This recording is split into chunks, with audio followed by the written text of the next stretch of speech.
తెలియజేయడానికి రైతన్నలందరికీ శుభవార్తగా తెలియజేస్తున్నాను. అదేవిధంగా విద్యుత్ కొనుగోళ్లు భద్రాద్రి యాదాద్రి పవర్ ప్లాంట్లో జరిగిన అవినీతి విషయాల్లో ఆనాటి ప్రభుత్వం ఏదైతే అవినీతి చేసిందని అనేక ఆరోపణలు నిజాలు ఉన్నాయని తేలిన విషయంలో ఆనాడు 2024 మార్చి 14వ తేదీన రిటైర్డ్ జడ్జి ఎల్ నరసింహారెడ్డి గారి అధ్యక్షతన ఒక కమిషన్ ఏర్పాటు చేసుకోవడం జరిగింది. ఆ కమిషన్ మీద ఆనాటి ప్రభుత్వ పెద్దల కొన్ని ఆరోపణల కారణంగా ఇతరత్ర ఎల్ నరసింహారెడ్డి గారు డ్రాప్ అయిన తర్వాత లోక్ కుమార్ గారు జడ్జి గారిని ఎంక్వైరీ కమిషనర్గా నియమించడం జరిగింది. తదుపరి 2024 అక్టోబర్లో 114 పేజీల రిపోర్టుని ఈ లోకూరు గారు రాష్ట్ర ప్రభుత్వానికి నివేదికను ఇవ్వటం జరిగింది. అది కేబినెట్లో చర్చించి ఆ ఎంక్వైరీ రిపోర్టుని అడ్వకేట్ జనరల్ గారికి ఒపీనియన్కి ఇవ్వటం జరిగింది. అడ్వకేట్ జనరల్ గారు ఒపీనియన్ ఇచ్చిన తర్వాత ఈరోజు కేబినెట్లో ఆ ఎంక్వైరీ రిపోర్టులో ఏవైతే ఆనాటి ప్రభుత్వం ఇర్రెగ్యులారిటీస్ చేసిందో, ఏదైతే పక్క రాష్ట్రాల్లో కొనుగోలు పేరుతో వారి స్వార్థానికి ప్రభుత్వ సొమ్ముని దుర్వినియోగం చేసిందని నిర్ధారణ అయిందో, ఏ పవర్ ప్లాంట్లు కట్టామని చెప్పిన దాంట్లో అవినీతి జరిగిందని నిర్ధారణ అయిందో, ఈ జరిగిన అన్ని అంశాలని కేబినెట్లో చర్చించి లీగల్గా అడ్వకేట్ జనరల్ గారితో వెట్టింగ్ చేసిన తర్వాత ఈరోజు కేబినెట్ ఈ ఎంక్వైరీ రిపోర్టుని కేంద్ర ప్రభుత్వ సంస్థమైన సిబిఐకి హ్యాండ్ ఓవర్ చేయాలని నిర్ణయం తీసుకోవటం జరిగింది. దీనికి 2 కారణాలు. ఒకటి, అంతర్రాష్ట్రాలకు సంబంధించిన విద్యుత్ కొనుగోలు అంశం ఉండటం ఒకటైతే, కేంద్ర ప్రభుత్వ సంస్థలుగా ఉన్న కొన్ని ఈ 2 విద్యుత్ ప్లాంట్లలో వారి పాత్ర కూడా కొంత ఉంది. వీటన్నిటినీ దృష్టిలో పెట్టుకొని కేంద్ర ప్రభుత్వ దర్యాప్తు సంస్థ అయిన సిబిఐకి ఈ విద్యుత్ కొనుగోళ్లకు సంబంధించిన అంశాలు కానీ, భద్రాద్రి యాదాద్రి పవర్ ప్లాంట్కు సంబంధించిన అంశాలలో ఏవైతే ఉద్దేశపూర్వకంగా ఆనాటి పెద్దలు తీసుకున్న నిర్ణయాలు నిజమేనని ఎంక్వైరీ రిపోర్టు వచ్చిన తర్వాత లీగల్గా దాన్ని నిర్ణయం తీసుకొని సిబిఐకి దీన్ని హ్యాండ్ ఓవర్ చేయాలని రాష్ట్ర కేబినెట్ నిర్ణయం తీసుకుంది. అదే రకంగా ఎప్పుడో 2022లో ఫిబ్రవరి మాసంలో ఆనాటి ప్రభుత్వం భూములకు సంబంధించిన రేట్లు ఎన్హాన్స్ చేసి ఆ రోజు రిజిస్ట్రేషన్ ఛార్జెస్ను కూడా ఆనాటి ప్రభుత్వం పెంచడం జరిగింది. 4 సంవత్సరాలు పైచిలకైంది. సైంటిఫిక్గా శాస్త్రోయుక్తంగా అనుభవజ్ఞులు, ఆర్థిక తత్వవేత్త అరవింద్ సుబ్రహ్మణ్యం గారి సూచనల మేరకు జిల్లా కమిటీల నుంచి కూడా ఈ భూములు విలువలు పెంచే సైంటిఫిక్ గా పెంచే అంశాన్ని పరిశీలించి ఈ నెలాఖరులోపు సుమారు 26వ తారీఖు లోపు సైంటిఫిక్ గా ఈ భూములకు సంబంధించిన రిజిస్ట్రేషన్ ఛార్జీలకు సంబంధించిన కార్డు వాల్యూలు, భూమి విలువలు సైంటిఫిక్ గా ఇంక్రీజ్ చేయడంతో పాటు ఏవైతే ప్రభుత్వ అవసరాల కోసం, ప్రభుత్వం డెవలప్మెంట్ చేసే ప్రాజెక్టుల కోసం, అది నీటిపారుదల శాఖ కావచ్చు, అదే రకంగా రోడ్డు సెక్టార్ కావచ్చు, ఇతరత్ర ప్రభుత్వ అవసరాల కోసం ఏవైతే ల్యాండ్స్ అక్విజిషన్ చేసేటప్పుడు రైతన్నులు కూడా, భూములున్న ఆసాములు కూడా వాళ్ళ కార్డు వాల్యూ పెంచాలని కూడా కోరుకోవటం జరిగింది. వీటన్నిటినీ దృష్టిలో పెట్టుకొని 4 సంవత్సరాల తర్వాత భూమి వాల్యూలు, కార్డు వాల్యూని ఈ నెలాఖరులోపు సుమారు 26వ తారీఖు అలా పెంచాలని కూడా కేబినెట్ లో ఇన్ఫార్మల్ గా డిసైడ్ చేయటం జరిగింది. అదే రకంగా యిల్ట్ పాలసీకి సంబంధించిన అంశాన్ని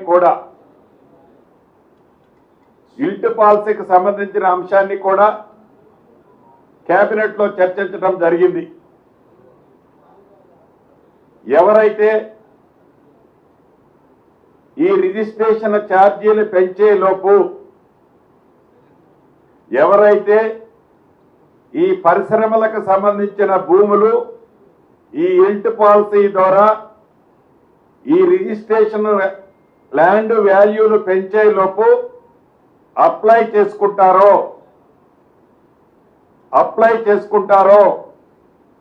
చేసుకున్న వాళ్ళు ఆ పాత వాల్యూల ప్రకారమే, పెంచక ముందు ఉన్న వాల్యూ ప్రకారమే 10% వారు పే చేస్తే మిగిలిన 90% యాజ్ పర్ ప్రొసీజరల్ ప్రకారము 90 డేస్ లో కట్టే వసతిని, సౌలభ్యాన్ని ఇవ్వాలని కూడా ఈరోజు కేబినెట్ నిర్ణయించడం జరిగింది. అదే రకంగా నల్గొండ, రంగారెడ్డి పాలు ఉత్పత్తులు చేసే రైతన్నలు, ముఖ్యంగా ఆ 2 జిల్లాల్లో ఉండే మా ఆడబిడ్డలు, ఏదైతే అక్కడ మంచి ఒకప్పుడు ఫుల్ ప్రాఫిట్ లో ఉండే డైరీ ఉండేది, అక్కడ మదర్ డైరీ, ఆనాటి 10 సంవత్సరాల్లో ఆ డైరీ పరిస్థితి ఏమైందో నేను ప్రత్యేకంగా చెప్పనవసరంలే. ఈ డైరీని నేషనల్ డైరీ డెవలప్మెంట్ బోర్డుకి అప్పగించే ఎంఓయూకి ఈనాడు కేబినెట్ ఆమోదం తెలపడం జరిగింది. దీనివల్ల నల్గొండ, రంగారెడ్డి మిల్క్ ప్రొడక్ట్ చేసే రైతన్నలకు తప్పకుండా, ఒకప్పుడు ఉమ్మడి ఆంధ్రప్రదేశ్లో ఏ రకంగా అయితే ఆ డైరీ 3 పువ్వులు 6 కాయల్లా ఉండేదో అదే పద్ధతిలో అంత బెనిఫిట్ ఈ రైతులకి, ముఖ్యంగా ఈ 2 జిల్లాల్లో పాలు ఉత్పత్తి చేసే మా ఆడబిడ్డలకి మంచి జరుగుతుందని ఈ ప్రభుత్వం పూర్తిగా విశ్వసిస్తుంది. అదే రకంగా వివిధ సబ్స్టేషన్లు, ఈ 33/11 కానివ్వండి, మిగిలిన సబ్స్టేషన్లు ఎక్కడైతే అవైలబిలిటీ ఉంటాయో ఈ సబ్స్టేషన్ల పక్కనే అవైలబిలిటీ ఉన్న ప్రభుత్వ భూముల వద్ద సోలార్ పవర్కి సంబంధించిన అంశాన్ని, ప్లాంట్ని పైలట్ మోడల్లో అన్ని జిల్లాల్లో 19 ప్రాంతాలలో, పాత ఉమ్మడి 10 జిల్లాలలో 19 ప్రాంతాలని పైలట్ ప్రాంతాలుగా సెలెక్ట్ చేసి సుమారు 20 మెగావాట్లు డిస్టెన్స్ లేకుండా సబ్స్టేషన్ ఆనుకొని ఉన్న ప్రాంతంలోనే ఈ సోలార్ ప్లాంట్, గ్రీన్ పవర్ కి సంబంధించిన ప్లాంట్ ని ఏర్పాటు చేయాలనే అంశాన్ని కూడా ఈరోజు రాష్ట్ర కేబినెట్ ఆమోదం తెలపడం జరిగింది. అదే రకంగా హైదరాబాద్ పరిధిలోని క్యూర్ పరిధిలోని గ్రేటర్ హైదరాబాదు, సైబరాబాదు, మల్కాజిగిరి మున్సిపాలిటీ కార్పొరేషన్లో పెండింగ్ లో ఉన్న వివిధ ప్రభుత్వ సంస్థలకు సంబంధించిన కార్యాలయాలకు సంబంధించిన పన్నులు చాలా పెండింగ్ ఉన్నాయి.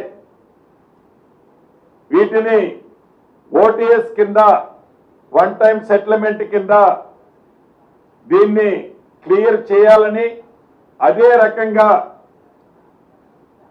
హైదరాబాదు జలమండలికి ఇవ్వాల్సిన నీటి బకాయిలను కూడా ఇవి ప్రభుత్వం వాళ్ళు ఇవ్వాల్సిన వాటి గురించి ప్రభుత్వ సంస్థలు ఇందాక చెప్పిన ట్యాక్సేషన్ కానీ, ఈ వాటర్ సప్లైకి సంబంధించిన అంశం కానీ, ప్రభుత్వాలకు వాడిన ఆఫీసులకు సంబంధించిన డ్యూస్ ఏవైతే ఉన్నాయో వాటి మీద పెనాల్టీలు, ఇంట్రెస్ట్లు పెనాల్టీలు ఏవైతే వేసుకుంటా వస్తే సుమారు అది 5,864 కోట్లు ఉన్నాయి. ఈ 5,864 కోట్ల బదులు వన్ టైం సెటిల్మెంట్ లో ఆ ఇంట్రెస్ట్లు పెనాల్టీలు తీసేస్తే సుమారు 1,686 కోట్లు వస్తున్నాయి. దీనికి రాష్ట్ర కేబినెట్ ఆమోదం తెలపడం జరిగింది. అదే రకంగా రాష్ట్రంలోని అన్ని ఐటీఐలు, పాలిటెక్నిక్లు, టీశాట్లు యంగ్ ఇండియా స్కిల్ యూనివర్సిటీ పరిధిలోకి తీసుకొచ్చి ఒకే గొడుగు కిందికి ఉంచాలని రాష్ట్ర మంత్రివర్గం ఈరోజు కేబినెట్ లో ఆమోదం తెలపడం జరిగింది. అదే రకంగా రంగారెడ్డి జిల్లా మోయినాబాద్ మండలం అజీజ్ నగర్ లో అధునాతన కూరగాయల మార్కెట్ ని ఏర్పాటు చేయటం కోసం అజీజ్ నగర్ లో 42 ఎకరాల భూమిని మార్కెట్ కమిటీకి హ్యాండ్ ఓవర్ చేయాలని కూడా ఈరోజు రాష్ట్ర కేబినెట్ లో తీర్మానం చేయటం జరిగిందని చెప్పడానికి సంతోషిస్తున్నాను. థ్యాంక్ యూ అన్న.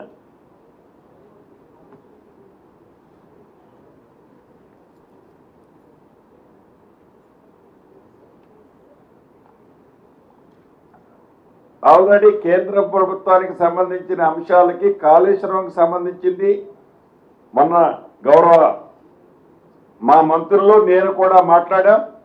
తప్పకుండా కాళేశ్వరంకి సంబంధించిన అంశాలను కూడా రాష్ట్ర ప్రభుత్వం గౌరవ ముఖ్యమంత్రి గారు కేబినెట్ మంత్రులు కేంద్ర ప్రభుత్వాన్ని సిబిఐ దగ్గర ఏదైతే లాంగ్ పెండింగ్ ఉందో దానిని తప్పకుండా దాని మీద చర్యలు చేపట్టాలనేది అతి కొద్ది రోజుల్లో రాష్ట్ర ప్రభుత్వం దాని మీద కూడా ఒక కార్యక్రమాన్ని చేపట్టబోతుంది.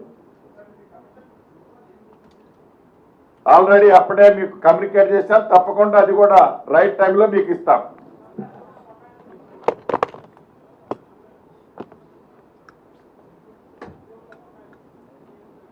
ఆల్రెడీ ముఖ్యమంత్రి గారు చెప్పారు ఆ డిబేట్